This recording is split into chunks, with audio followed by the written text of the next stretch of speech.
Top quality और consistent performance के लिए सिर्फ सिल्वर पंप्स। टॉप क्वालिटी और कंसिस्टेंट परफॉर्मेंस के लिए सिर्फ सिल्वर पंप्स, नाम याद रखना।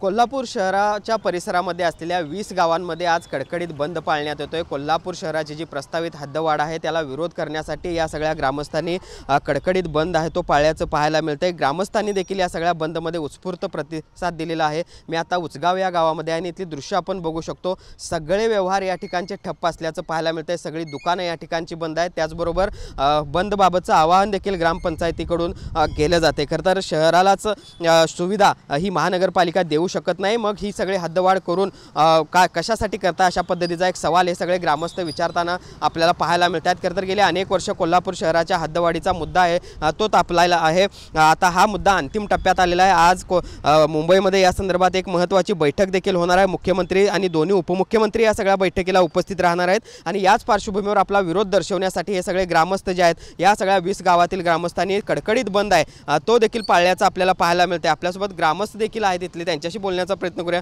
काय सांगाल, आज 3 महिन्यात दुसऱ्यांदा गाव बंद करताय हद्दवाढीला विरोध म्हणून? हद्दवाढीला विरोध करत असताना कोल्हापूर शहराचा गेले 20-25 वर्षे जे प्रश्न प्रलंबित आहेत तेच प्रश्न प्रलंबित आहेत।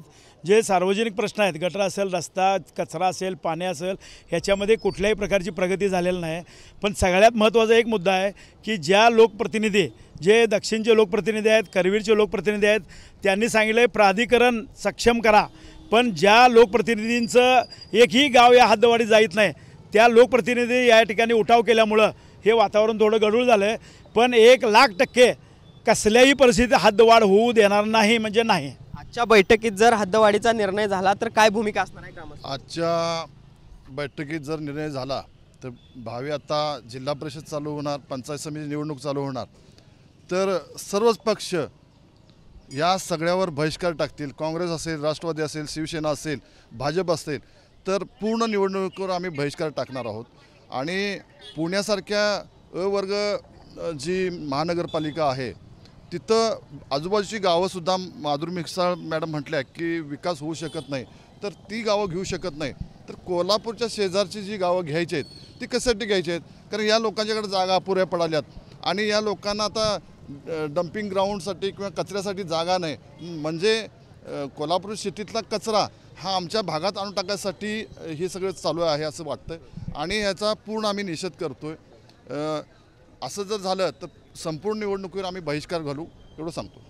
पाहिलं आपण कशा पद्धतीने या सगळ्या ग्रामस्थांच्या भावना आहेत। खरं तर हद्दवाढीला आमचा कायमच विरोध राहिलेला आहे। शहराला ही सगळी महानगरपालिका सुविधा देऊ शकत नाही, मग हद्दवाढीत आमच्या गावांचा समावेश कशासाठी करताय असा एक सवाल या सगळ्या ग्रामस्थांकडून विचारला जातो। आणि जर विरोध डावलून आजच्या या सगळ्या मुंबईत होणाऱ्या बैठकीमध्ये हद्दवाढीचा निर्णय झाला तर मात्र येणाऱ्या स्थानिक स्वराज्य संस्थांच्या निवडणुकांवर बहिष्कार टाकू अशा पद्धतीचा महत्त्वाचा इशारा देखील या निमित्तानं या उचगाव ग्रामस्थांनी दिल्याचं पाहायला मिळतंय। जर्नलिस्ट सुनील काटकरसह भूषण पाटील, TV9 मराठी, उचगाव, कोल्हापूर।